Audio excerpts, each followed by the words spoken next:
Good evening and welcome to On Camera. My name is Brunir Shackleton, and it's my pleasure having with us tonight two individuals who I know very well, and I am going to have them talk to you as well about their award that they got this year from MPAH for wonderful acting. We have Betty Lemite, who won the Best Actress award from the Motion Pictures Association of Haiti, and also Widmack Belot, who won the Best Actor, actually Best DP, Director of Photography, for this year's 2014 MPAH for the movie Everybody Cheats. Widmack, welcome to On Camera. Thank you, Brunir, for having me. And Betty Lemite, welcome as well. Thank you. Thank you. A pleasure to be here. Let's start with Betty, since ladies first. Betty, I know you've been acting for a while. How did you get started? Well, if we're talking about acting, I have to say that I started from the very early age of 10. I used to do theater back home in Haiti. And when I came to the United States, that kind of died out for a very long time. And I used to host a TV show here in Boston. I used to be a video jockey. And from there, I had the pleasure of interviewing Widmack actually on the show. He was promoting his movie then, which was Chercher la Vie, Struggles. And he offered me if I wanted to, he asked me if I wanted to be part of a project. He was translating the movie from English to Creole. So for that movie, you were a voice actress. Correct. And from there on, kind of took off, and I was introduced to other people, and this is pretty much how I got back into it. Good. And I forgot to say congratulations on your winning Best Actress for the MPH Movie Award this year. Yes, thank you. I have known Widmack for years, and I know that when Widmack was born, he weighed exactly 7 pounds, which is the same size of a Panasonic camera at that time. Serious. So, Widmack, how did you get started? Well, I guess I will do just like Betty. I was, probably 8 years old. I used to be very much interested in going to the movie theaters and to watch martial arts film, action film at that age. You can imagine. Oh, yes. So basically, the Chinese movie had a great influence in my life in terms of leading to the interest in being a martial art practitioner myself. And so from liking watching movies a lot, then I also developed the interest of making my own since I was, that young. And what I used to do is take a wooden frame and place a screen in front of it and place 2 nails on each side. And then with the 2 bobbins, that's what they call bobbins, with thread, go you around the 2 like bobbins so that they interconnected. And then I used to draw a lot when I was young, so I would draw the characters, mimicking the fighters like in the Shaolin movies and stuff like that. Wow. And then I used to have people, my friends, young kids, they come, they pay like a penny. Because we used to have pennies at that time back home, and they will come to watch the so stuff. So you had your own little movie theater at that time. Yeah, and then I will take like a lamp and then place it behind the screen so the shadow will reflect on the screen. And then I'm sure a lot of boys can relate to that to that kind of activity. So then it all started that way, and then when I'm originally from Semak. Which is an hour from the capital of Haiti. So then I moved to Port-au-Prince, because when my mom was leaving, they wanted to know whether I wanted to go to Port-au-Prince or whether I wanted to... When she was leaving to come to the United States? To the United States. So I was still probably 10 or 11 years old. And so since I'm from Semak, and I know most of the people in Semak, so this is my hometown. I do whatever I want to. And so I decided to stay, and then I stayed with my brother over my father's house. And then, so later on, when I finished school in Semak, then I went to Port-au-Prince, did a year in Port-au-Prince. Then I went to school to Lycée Hébert. And then from there, I ended up playing in Papapierre. But before the Papapierre, I did demonstration on national So I should say television. that Papapierre is a sitcom It was a that was sitcom, very yeah. popular in Port-au-Prince at that time throughout Haiti. So you had that must have been a huge role to be playing on national television in Oh, Haiti. of course, because it's the same equivalent being in a national TV in the United Yeah. States, except you in your country. Mhm. So, as a matter of fact, And what were you doing in Papapierre, by the way? doing martial arts. I Of see. course. You know, and you know, my acting career started just prior before the TV. It started being on stage and then playing also, you know, Shaolin, you know, practitioner on stage at the Colombe Cinema in Saint Mark. So from that young age, I always wanted to do things very differently from the other people. And so I will dress, you know, with fake, you know, wig to look like the Shaolin, you know, characters and stuff like that. So, and we didn't just have a karate demonstration on stage. We had like a play which included martial arts in it. Like I said, because I wanted to just do things differently. And then I played in Papapierre. So I left, you know, for United States. And So basically, while you were playing in Papapierre and you were now getting popular, that's when your parents came and plucked you out of Port-au-Prince to bring you to Boston. actually, my mother was very concerned about, because she realized the enthusiasm that I have developed in terms of playing in national So you didn't want to television. come here. So she was afraid that I didn't want to come to the United States, which So they literally which for a kidnapped you. minute I didn't want to come, even though at times I will miss my mom a lot. Like there are times I want to come, but once I start playing on national TV, then United States wasn't in my mind to come. It's just like that was my time to shine, you know. And I know, Betty, I know you were born here, so they shipped you to Haiti. That was you did the opposite. That was the correct. Yeah, I was Where born. were you born, in New York? I was born in New York, Okay. but my parents took me back to Haiti when I was still a baby, probably 10 months old. Okay. So I practically grew up in Haiti, and I And came you were in back. Pestel, right? Well, I lived in Port-au-Prince, and I used to only go to Pestel for vacation, like And summer Pestel is vacation. Pestel, you want to say it's a countryside, a small village. what in area the- of Haiti is it? In the Place It's in the south. In the south, close to like Okai. close to Grandas. Oh, Grandas. Okay. Yes. Yeah, it's And in it's the a port department town, of right? Grandas. It's a port town. It is. The It's a ocean, coast, so we have the ocean. Yeah, beautiful place. Lot of Anytime good you go to fish. Haiti, you should go and visit. I Yes. definitely want to go there. A lot of fish, a lot of roots, yam, a lot of good stuff. Yeah, so I used to go So there every summer That's vacation. what explains your culinary Skills. skills. Yeah, absolutely. with El Culinary. By the way, Betty, I should say, is very much has a lot of skills in the kitchen, and we've had the pleasure of Right. cooking in the past. you I and know, absolutely, yeah. Aside So from that, you that's you one grew of up in my passion. Pestel, and so when you were in Pestel, were you doing some acting as well? Well, you know the way it is. You are in which is very much common with a lot of families. You have people living in the countryside. You in the capital for during the school months, and you go for summer vacation. You go back home, Yeah. and all the youth is back home. So you try to find different activities to do. So my family, we pretty much were like. We were the ones in charge of Of the entertainment for the neighborhood. correct. And I had my older sisters they were doing plays, either singing, my brothers into sports. But at times, myself, I would feel a little bit left out if I couldn't take part in what the grown folks were doing. So I would do my own entertainment. I see. So on my porch, I So used did you to have gather imaginary kids. friends? I did not. Actually, I had real friends. I would gather all the neighborhood kids, and they would come sit in front of my porch, and there I would do fashion shows. I would do all sort of things, dance, and from there I would do skits. I would sit there, and we would do like a prompto, skits. We'll go Yeah. along and just carry your conversations and make people laugh and just perform.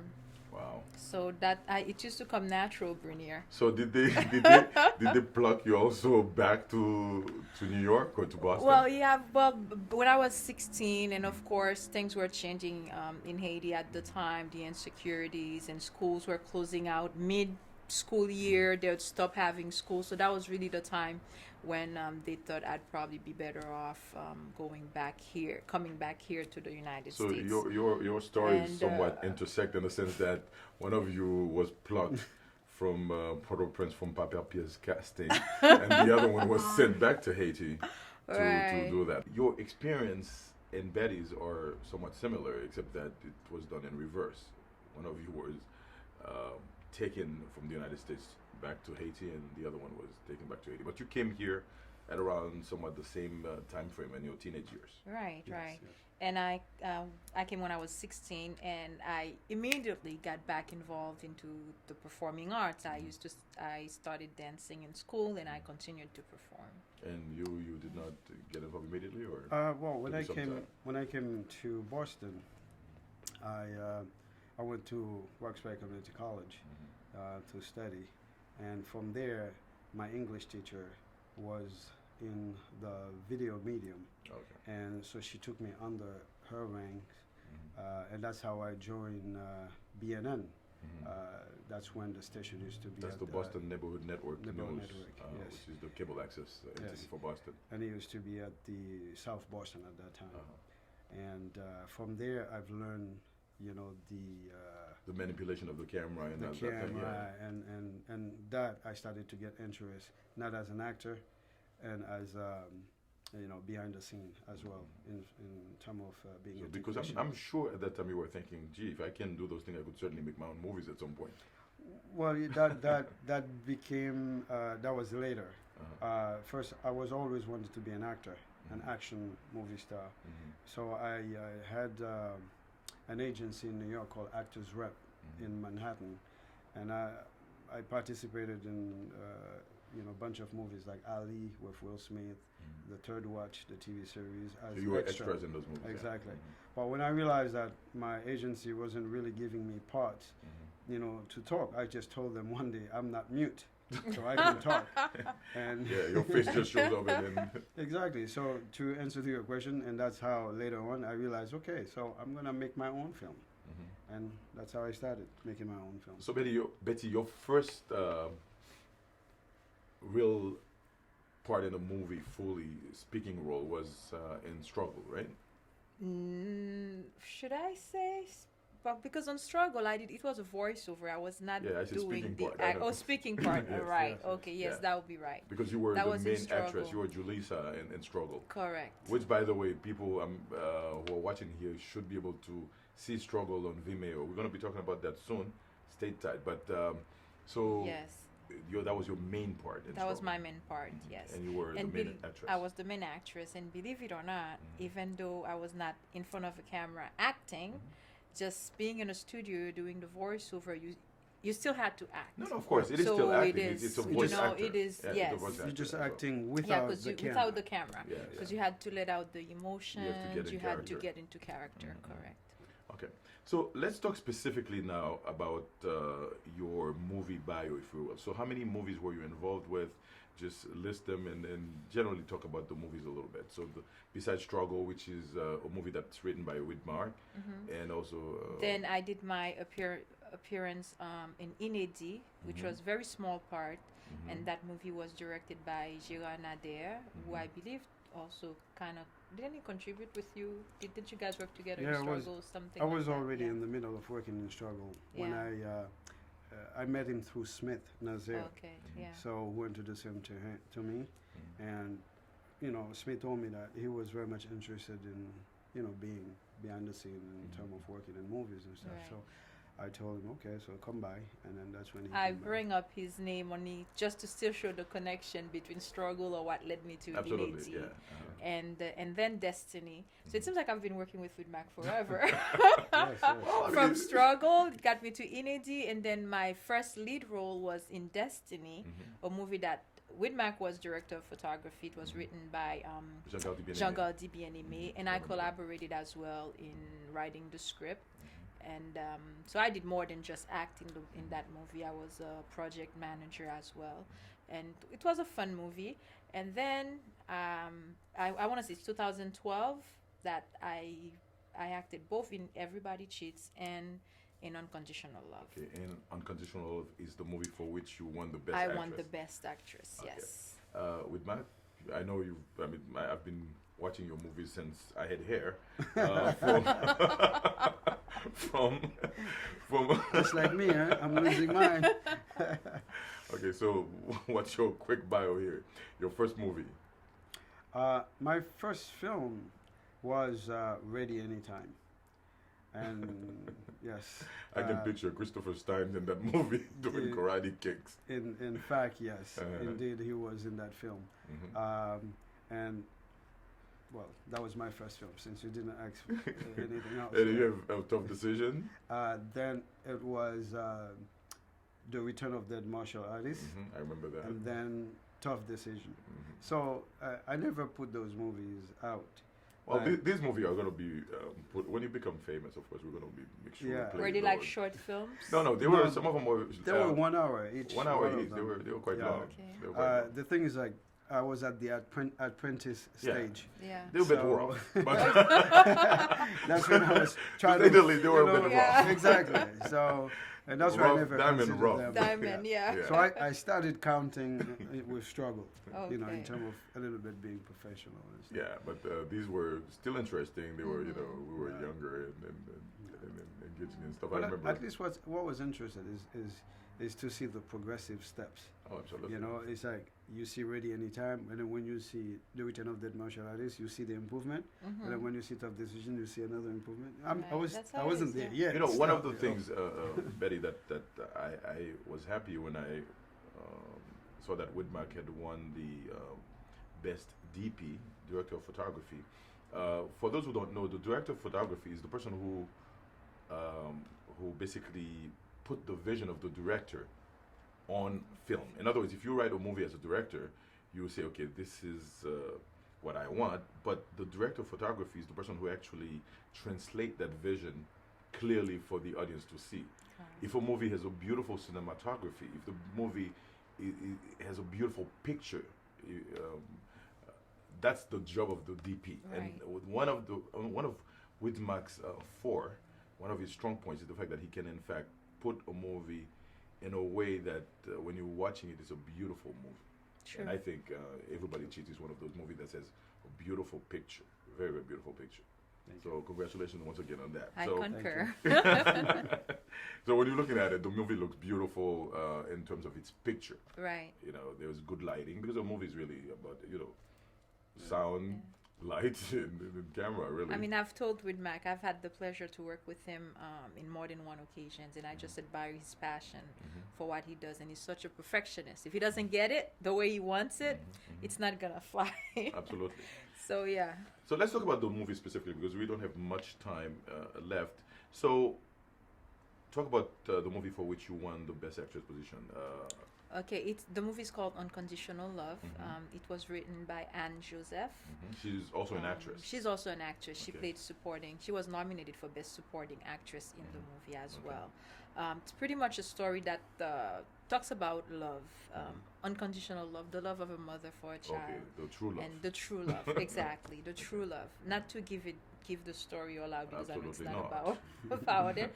So my character was a two facets, I should say. Someone else played the younger version, and I played the older, the older person. And so I kind of went into a transition, and I had plastic surgery just so I could.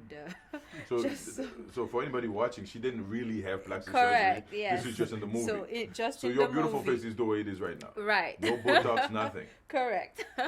So it came out after my younger version had plastic surgery and I became see. a totally new person because she was just embarrassed of her past and just didn't want to have anything to do with her family and her past altogether. Okay, Wanted to so put everything we'll behind stop it here. We and don't start wanna a give too new much. life. Yes. Yeah, so it's a movie about true love, family, and conflicts. Correct. Okay, and Everybody Cheats, for which you won the Best DP, Best Director of Photography with Back. Could you give us a general synopsis? I mean, of course, once one hears a movie of Everybody Cheats, it sort of elicits a certain curiosity. So what is the movie about exactly? Just quickly. Well, the movie is about life in general. It's about couples it's about relationship, and it's about the everyday experience, you know, in life. So basically, it is a sort of a shot of different interaction that one has within the confine of a relationship. Exactly. Could that be it? So it also brings awareness, and also it can solidify. It can solidify a relationship too, based on, you know, how in life when you see, you can learn from someone else's mistake, and then it prones you to avoid that mistake in your own life. Okay. So in other words, it has its positive effects, and it, you know, as much as it also shows the other side. I understand that in Boston we have a plethora of artists, plethora of people who want to put our stories, because this is really, essentially that's what it is. Movie making is a way to put your story out. We are, all of us here, of Haitian origin, and you know, some of us were born here, others were raised here just like me, but we all have this hyphen of Haitian American, and our story needs to be told, in the medium of cinema is a medium that we've chosen to exploit, because you cannot underestimate the power of movies, of the screen. And you have a lot of Haitians that are doing that here, and I think it's a good thing. But the challenge in recent years has been the pirating of such actions. I know it's extremely difficult to do a movie, because I've been in movies before. I know how hard it is. If you're filming something for like 10 minutes, it takes a whole century to do that. So what is the future of our trade, if you will, in the Haitian community? How do you perceive that we can overcome this chaos, really, of people taking the movies for granted, not paying for them? You put your investment and you just lose it out. I know Widmack had something in store. I'll let her go first. Well, I really think you're in a better position of answering, but I mean, it has indeed been a challenge, and it affects us actors as well. And could you tell people who are not sensitized to this challenge, how does it affect actors and actresses? Well, you have producers who. So the producers are the people that put their money down. They put their money down. They invest the to do the movie, and once the product is finished, this is where they expect to get a revenue out of it. And of course, when that doesn't happen, what mostly happen, as you just mentioned, the pirating, you find people who take that product once it's out and they reproduce it, and then they'll sell it for, of course, less money than what it should be, you know, sold for on the. So basically, on the all market. the camera, all the work, all the venues, all the rentals that you Correct. get, basically that money is a total loss. Correct. So the question is, why would somebody spend their money to do that in the future? Right, and how do actors get paid? That's how it affects us in a way. So, from an actor's standpoint, that's how it affects me. Okay. Yeah. And Well, from a director's standpoint, a technician's standpoint, or even a writer's standpoint, I concur with a lot of things that Betty said.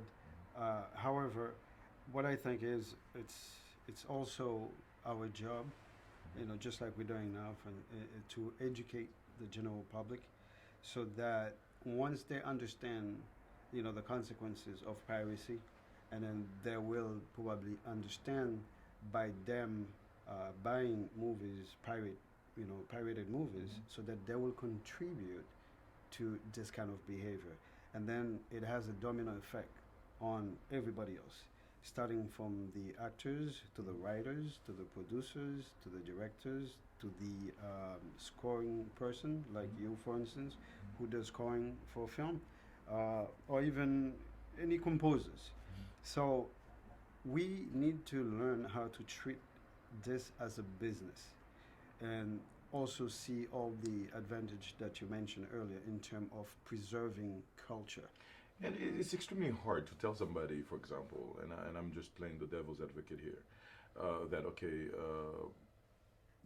here is a copy of the movie, I'll give it to you for $5, when in fact you just want to see that movie, you pay your $5. So what I think we should tell people, beside all the wonderful things that you just say, is the fact that okay, if you like what this person is doing, when you pay that movie for $5, you're discouraging the person to make better movies. So just pay the $10 for the movie, so that next time you keep having better movies. Because once somebody can tell a great story, you want more stories from that person.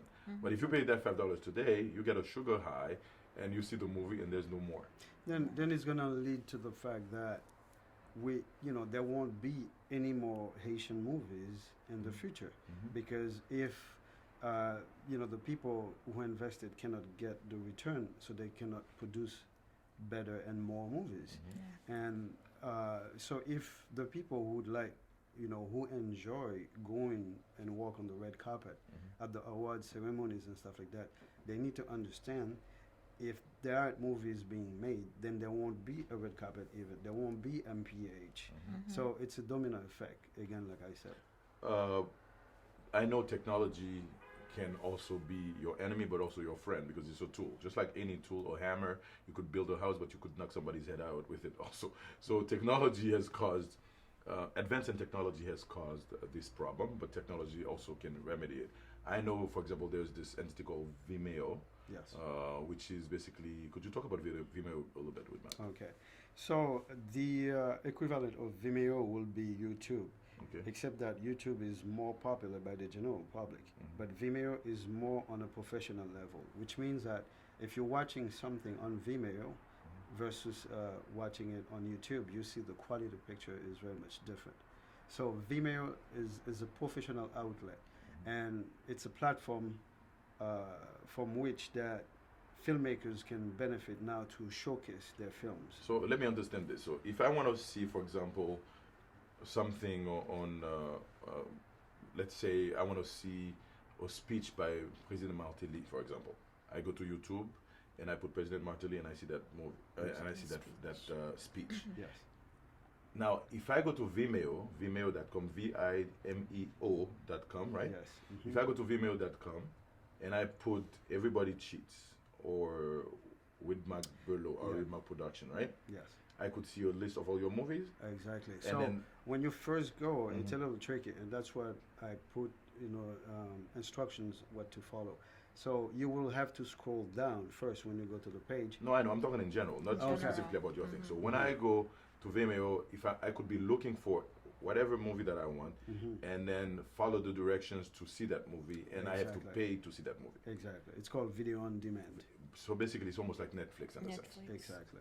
So then there is hope for the artist, it seems, Yes. with Vimeo. Yes. Yes. So if everybody put their movies on Vimeo, then you could see it from wherever. Yeah. And I understand that you have Everybody Cheats, this movie that I'm sure we're going to show a preview. In a world surrounded by temptations, everybody is bound to cheat somehow. I think I haven't seen you going all out to this extent in a long time. Say, whenever I'm ready to take you out. Be aware of charmers and smooth See talkers. that the blood of extreme beauty runs strong in this family. The critics are raving that Everybody Cheats is the best movie of the year. Whatever she wants, bartender. It's on me. Oh no, I can take care of it, thank you. The most unreasonable and regretful things can happen whenever men, women, drugs, and alcohol are mixed. In everybody's closet is a tired old skeleton dying to come out. I thought I was the only one. At times, we are forced to make hard decisions. Well, why do women think every time men get together, that's all they do? You know what? Wanna go? Then fucking go. But you're not ever coming back to this again. Nowadays, women are like chickens with their heads cut off. They can't appreciate a good man. Usually, nice guys finish last. 7 years of being faithful to you for this shit. Sometimes, the very people you look up to can be the ones who deceive you. He would have waited for me instead of cheating with another girl. Francesca, he's a man. Men are dogs, so they cheat more. And so where's this girl you're talking about? You have a girl when she is with you, and when she isn't, you don't have a girl. Some people just like to gossip about others. You think that she's having an affair? And men who are just afraid to commit. If I ask you right now to pick up your things and come with me, would you? Would you? See that? That's the reason why I will not be committing to any woman anytime soon. If I was any one of y'all, except him, of course, I'd do the same thing. Speak for yourself. I'm happy with my wife. In the presence of love between men and women, racial barriers are usually wide open. So now you have a white boy.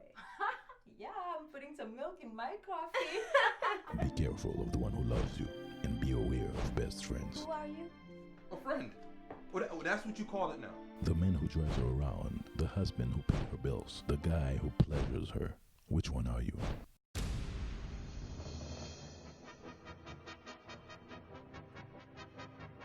And on top of it, this guy doesn't even have a car. So you always have to be the one giving him a ride everywhere. What's up? If I were you, I'd be going home right now. Now come on, Shirley, come on! Cheaters that have been caught, and all those who've yet to be. Hey, Shirley. Where's your husband? Now?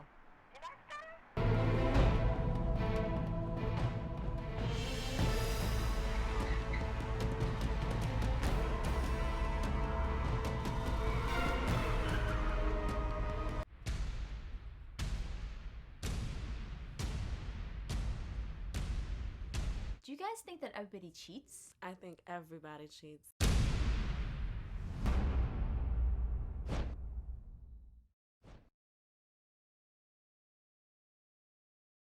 Vimeo indeed is, I think, the way to go, because I would strongly encourage all artists. When I say artists, I'm talking about visual artists, movies, DPs, directors, to put the movies on Vimeo, so that people could see it, and you pay.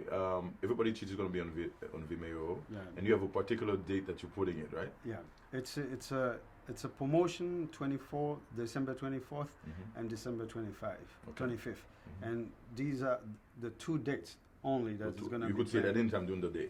Yeah. Okay. You can, from once it's like the 24th, all day to the 48 hours, the 25th. So you have 48 hours to watch Everybody Cheats on Vimeo, and how much do they pay? Just $5. $5, and they just have to use their card and pay Vimeo, and on PayPal or if whatever. If you have PayPal or your debit card. And you just go and watch it. So that way the artist will get his money, or her money for that matter. And I think that's something that people could maybe, if you are listening or watching us right now, I think you should put your movies on Vimeo. That way you could get your money's worth. And from an actress perspective, that's a great exposure for the actors as well, because it's out of the realm of just the Haitian community. Think about it. I mean, and everyone have access to it. What you're saying, in essence, you could be in Zimbabwe. Yeah. You go to Vimeo and watch it. Right. Yeah. Well, and then because I've often asked, I live in Pennsylvania, I live in France, I live in whatever, and I don't have access to the Haitian movies. So how can I see, Haitian movies? So now we bring it to you. Yeah. We just bring it to you. You could see it on your device, you could see it on your iPad, you could see it on whatever. Yes. As long as you have your card or whatever, you pay Vimeo your $5, you can watch Everybody Cheats. And guess what? It could be snowing, it could be raining. You don't have to physically get into your car and then drive to the movie theater, to the store or anything. Or to buy, you can just. Or you could have a movie party. Get a group of friends who haven't seen Haitian things for the longest time. Get a bottle of Brunir Shackleton Cremas or Mamzelle Cremas. Go over there, watch your video, make some grill or something, and then watch Everybody Cheats. And your other movies are going to be there as well. Yes, Struggle is already on Vimeo, and it can be viewed. What's the other one? A Child's Dream. And they're all family-oriented films. That's the good thing about them. Okay, great. So we have about 3 minutes left. So let's talk about the next project. I know you guys have other things that you're working on, Betty. Well, I'm available and always willing to embark in any new project. Okay. I have a script that I'm thinking into going into production pretty soon. No dates yet, but sometimes in 2015 next year. It's completed. Just waiting to get all the final things together and the logistics in place, and hopefully by next year. And if you're choosing me in that movie, I don't want to play a lawyer. I don't want to play a doctor. I'll make a note of that. He doesn't want to be typecast. And I think I've been typecast too, and I'm hoping Widmack will get me out of that. Every movie I'm playing a doctor or a lawyer. I mean, if the people keep supporting the market, I have better roles for you in the future. Right. I will have better roles. As a matter of fact, talking about future project, Brunir and I, we're working on The Island Between Our Love, which is a story about the Dominican Republic and Haiti's history. So, and that is very interesting. You're going to be part of that film as well. And then the other project that we have that we're working on right after, this movie is the Gaspard Family, which is going to be a sitcom, and it's going to be episodal. It's just going to be different episodes. Yes. Right. Yeah. So basically, to be able to present the Haitian experience, the Haitian American experience, and have it different episodes, and people could see those episodes on Vimeo as well. Yes, they're That's all going to be on so Vimeo. there's hope No more for us. DVDs. Yeah, and so a lot of hope so for. both of you are going to be part of that project. Yeah. So Brunir is going to be writing with me on that. We're going to basically have a team of writers for the episode. But the Island Between Our Love is the two of us that working on it, and we're almost finished. So. Yeah, we're almost there with that. Yeah. That's awesome. So, guys, thank you very much for dropping by on camera, and it's a pleasure having been your host, your guest host tonight, and we will see you soon. Make sure the 24th to the 25th, you can, in fact, go to Vimeo.com and get your PayPal or your credit card for $5 only. You could watch those wonderful movies, especially Everybody Cheats. Okay? See you soon.